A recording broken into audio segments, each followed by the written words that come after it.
All right. So if you watched the other video where I had eco-dyed the papers, that was done on Saturday. Today is Sunday. And so I wanted to show you how they came out before I go to the next step. So some of them came out, some of them didn't. Basically because I've never played with this paper and all I could add to the water was the tea. So some worked, some didn't. Some of the paper, like I said, I'm not sure what the makeup of this paper is. It's yummy. I like the paper a lot, but even though, you know, it did absorb some of the color, very few actually printed. Why some did and some didn't, I'm not too sure. Maybe the leaves didn't react well to some of the paper, but it doesn't matter. They're still all pretty cool. I like them. They're going to look really cool in the journal. And I was thinking that maybe some of the color of the papers would bleed in, but actually they didn't. However the papers were made, it didn't bleed.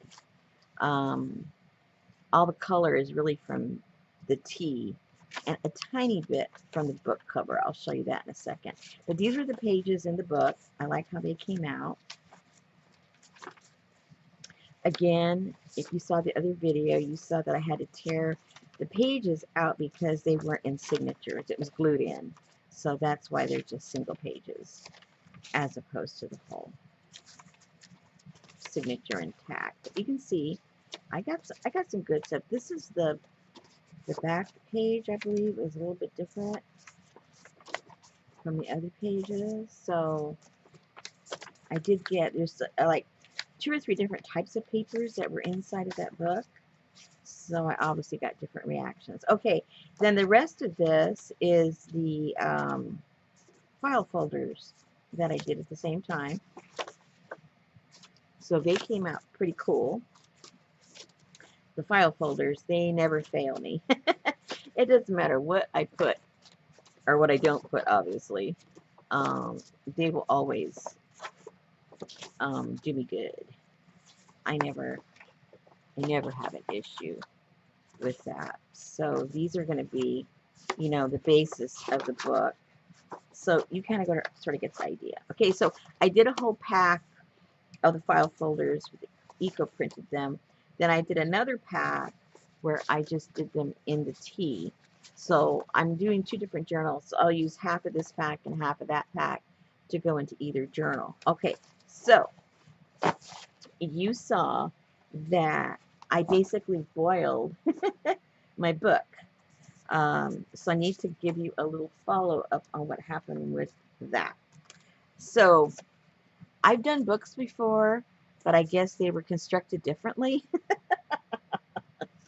um, this has like 2 or 3 pieces of cardboard.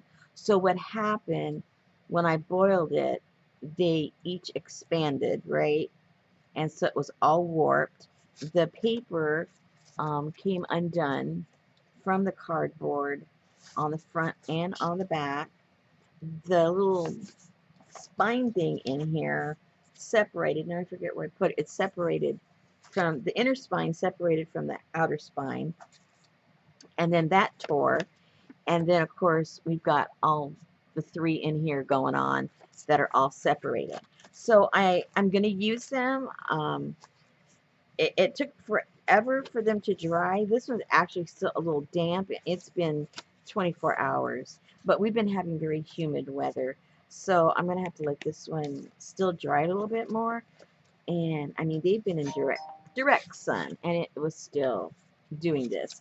So I'm not sure exactly how I'm going to do this. I'm just going to very gently lift all these things and reinforce them with some glue because I still definitely want to use these as the covers to my journal. So That'll be interesting how that comes out. But I just wanted to let you see step by step in case you go, oh, I'm going to go boil my books too. Well, depending on how they're constructed, it may or may not work. Like I said, I've done it before. This has never happened. So the other books must have been just one piece of cardboard that was very, very thick. Here they used multiples to give that, I guess, that same kind of stability, but they weren't counting on somebody boiling them. So anyway, okay, so we're at that stage. I'm going to repair these, and then I'll see what I do next, and I'll let you know. Okay, on to phase 3.